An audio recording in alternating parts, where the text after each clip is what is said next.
नमस्कार दोस्तों, मेरा नाम है अनिल कुमार जाटव और आप लोग देख रहे हैं इन्फॉर्मेटिव एवरीथिंग यूट्यूब चैनल। आज की इस वीडियो में हम मुख्यतः दो बातों के ऊपर चर्चा करेंगे। पहली, अभी हाल ही में हुई 45वीं जीएसटी काउंसिल मीटिंग पर, और दूसरी, क्या जीएसटी के अंतर्गत पेट्रोल और डीजल को लाया जा सकता है।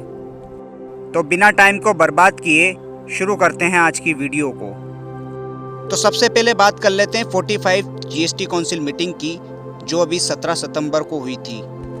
ये मीटिंग शुक्रवार के दिन लखनऊ में हुई, जिसकी अध्यक्षता हमारी देश की वित्त मंत्री निर्मला सीतारमन ने की। सीतारमन के अलावा वहां पर प्रदेशों के वित्त मंत्री भी शामिल थे।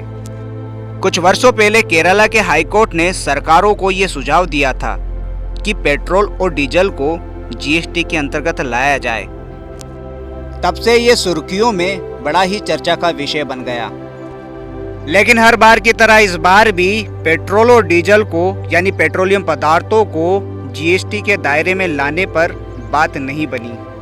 बीजेपी के वरिष्ठ नेता सुनील मोदी का कहना है कि पेट्रोलियम पदार्थों को जीएसटी के अंतर्गत लेकर आने का मतलब है केंद्र और राज्य सरकारों को बड़े पैमाने पर घाटा दिलवाना।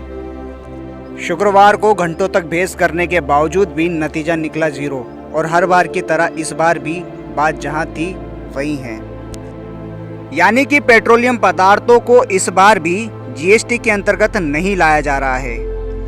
हाँ, कुछ चीजों में जीएसटी पर राहत और रिडक्शन देखने को मिला, जैसे कि रेमडेसिविर और हेपरिन पर 5% जीएसटी लगेगी। कोरोना दवाइयों पर छूट 31 अक्टूबर से बढ़ाकर 31 दिसंबर तक कर दी गई है।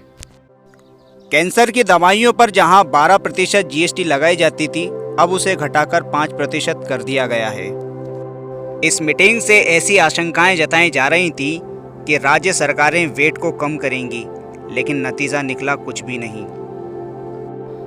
तो ये तो रही बात जीएसटी काउंसिल मीटिंग की, जहां कई मायनों में ये बहुत ही कारगर साबित हुई और कई मायनों में ये नाकारा साबित हुई।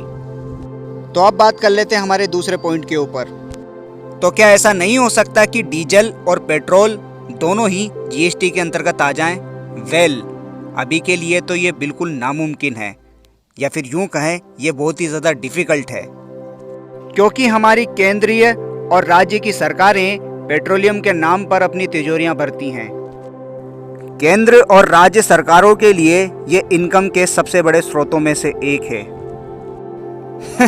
केंद्रीय सरकार ने तो ये तक कह दिया है कि जो पैसा हमने कोरोना महामारी के अंतर्गत दूसरे देशों से उधार लिया था, या फिर इंटरनेशनल मॉनिटरी फंड या वर्ल्ड बैंक से उधार लिया था, वो पैसा हम पेट्रोल में बढ़ोतरी करके चुका रहे हैं। कुछ आंकड़ों पर ध्यान दिया जाए तो हमें पता चलता है कि केंद्र और राज्य की सरकारें मिलकर सालाना करीब 5 लाख करोड़ रुपए पेट्रोलियम की पदार्थ से वसूल करती हैं। यानी कि उनकी इनकम 5 लाख करोड़ से लेकर तो 6 लाख करोड़ के बीच में सालाना होती है। 2017 से पहले जब जीएसटी नहीं आया था, तब केंद्र और राज्य की सरकारें हमें अप्रत्यक्ष रूप से कई सारे कर लेती थी, यानी कि इनडायरेक्ट टैक्स हमसे बहुत ज़्यादा वसूल किए जाते थे। लेकिन जीएसटी के आने के बाद हमें कई सारे प्रोडक्ट्स में राहत देखने को मिली है। हमें अलग अलग सरकारों को इनडायरेक्टली टैक्स देने की बजाय एक यूनिक टैक्स देना था, जिसका नाम है जीएसटी। जीएसटी ने हमारी कई सारी समस्याओं का समाधान किया है। ऐसे में ये उम्मीद जताई जा रही है कि जीएसटी को अगर पेट्रोल और डीजल पर लगा दिया जाए तो और भी ज़्यादा हमें फ़ायदा मिलेगा। जैसे कि हमें गवर्नमेंट्स को अलग अलग टैक्स देने की बजाय एक ही टैक्स देना होगा, जो कि जीएसटी होगा, जिससे कि तेल की कीमतें कम हो जाएंगी।